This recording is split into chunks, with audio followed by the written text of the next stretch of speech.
हम सभी लोग जानते हैं कि 2027 में महाराष्ट्र के नासिक और त्र्यंबकेश्वर में सिंहस्थ महाकुंभ का आयोजन होगा। इस आयोजन की दृष्टि से हम लोग लगातार बैठकें कर रहे हैं।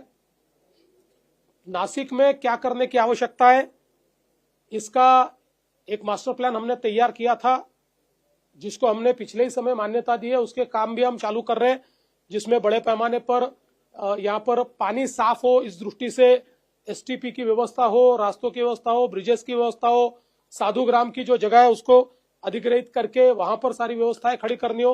ये सारी व्यवस्थाएं हम लोग कर रहे हैं।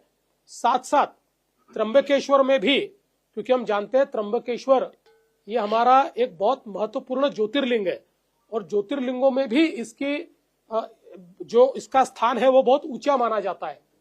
इसलिए त्र्यंबकेश्वर के विकास का भी हम लोगों ने प्रावधान किया है। 1100 करोड़ रुपए का इसका प्लान हमने तैयार किया है, जिसमें वहां के अलग अलग कुंडों का भी विकास होगा, वहां पर नदी का भी विकास होगा, वहां पर बाकी भी लोग दर्शन के लिए आते हैं तो उसके लिए सारी व्यवस्थाएं हम लोग खड़ी करेंगे और हर प्रकार की व्यवस्थाओं को वहां पर कायम करने का निर्णय हमने लिया हुआ है। और इस काम को हम लोग 2 हिस्सों में बांटेंगे। एक जो 2027 तक हमको कंप्लीट करना है और दूसरा हिस्सा 2028-29 तक कंप्लीट होगा। तो इस दृष्टि से ये सारे प्लान्स को हमने तैयार किया है।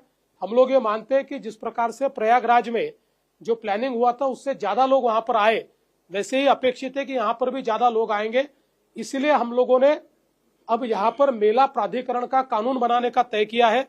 वो कानून जल्दी हम लोग, अगर संभव होगा तो इसी असेंबली में हम लोग उसको लाना चाह रहे हैं या फिर उसके बाद हम लोग उसको करेंगे, ताकि प्रशासन की दृष्टि से सारे अधिकार मेला प्राधिकरण को हो और मेला प्राधिकरण इस कुंभ मेले को ठीक से आयोजित कर पाए।